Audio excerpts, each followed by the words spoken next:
আসসালামু আলাইকুম ওয়া রাহমাতুল্লাহি তাআলা ওয়া বারাকাতুহু।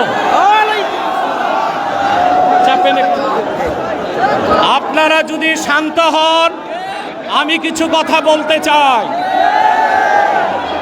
আজকে নির্যাতিত নিপীড়িত ফিলিস্তিনি মুসলমানদের স্বাধীনতার দাবিতে শত প্রতিবন্ধকতার পরেও আপনারা যে উপস্থিত ঘটিয়েছেন আজকের এই ঢাকা শহরে, যদি কোনো বাধা না আসতো তাহলে সরোয়ারদের মতো 10টা উদ্যানেও মানুষ জায়গা দেওয়া যেত না।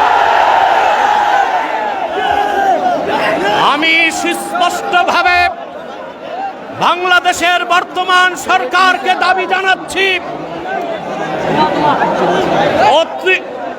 কোনো পরোয়া করবেন না, ময়দান আমাদের হাতে। কথা বলতে দেন।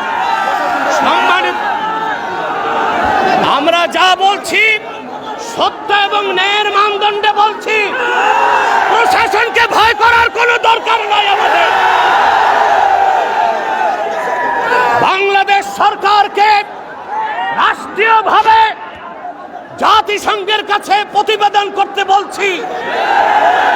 57টি মুসলিম রাষ্ট্র থেকে বাইতুল মুকাদ্দাসের ইজ্জত রক্ষায় মুসলিম সেনাবাহিনীর সদস্যদেরকে পাঠাতে হবে।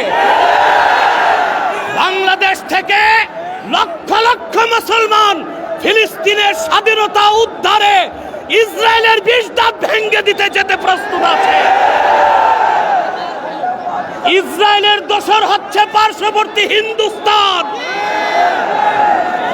ইসরায়েলের চিরবন্ধু হিন্দুস্তানের সাথে বাংলাদেশের কোনো ব্যবসায়িক চুক্তি হতে পারবে না, কোনো রাজনৈতিক চুক্তি হবে না। 16 বছর ফ্যাসিবাদকে লালন করেছে ভারত। ভারতের দালাল ও দোসরদেরকে বাংলাদেশে রাজনীতি করতে দেওয়া হবে না। আমি তাহরিকে খাতমে নবুয়ত বাংলাদেশের পক্ষ থেকে আপনাদের কাছে একটি আবেদন করছি। আমাদের স্লোগান হচ্ছে মাসলাক যার যার, দিন ইসলাম সবার। আজকে তার প্রমাণ তাহরিকে খাতমে নবুয়তের আমির দেখাতে পেরেছে। সম্মানিত সুধী, আমি একটি আহ্বান করছি, কুখ্যাত কাফের কাদিয়ানীদেরকে রাষ্ট্রীয়ভাবে অমুসলিম ঘোষণার দাবিতে সকল মাসলাকের মুসলমানের নেতৃত্বে তাহরিক সরওয়ার দিতে বাংলাদেশের ইতিহাসে বৃহত্তম মহাসমাবেশ করতে চায়।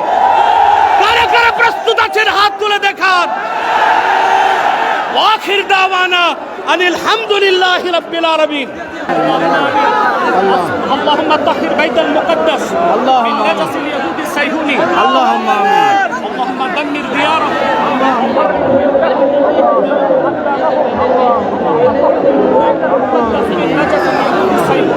اللهم اصلح لنا شأننا ولا تكلنا إلى أنفسنا طرفة عين. فاطر السماوات والأرض أنت ولينا في الدنيا والآخرة. آمين. توفنا مسلمين. آمين. اللهم ربنا ظلمنا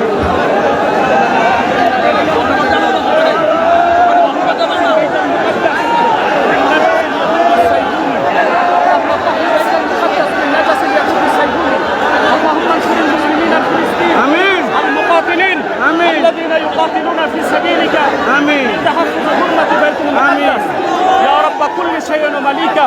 نسألك بعزتك يا الله. وصلى الله تعالى على خير خلق نبينا محمد نور الله وعلى آله وصحبه أجمعين.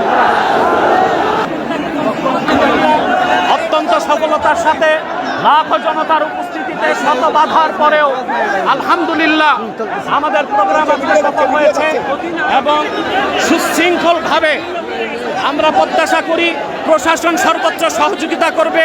সুশৃঙ্খলার সাথে জনগণ ফিরে যাবে নিজ নিজ অবস্থানে।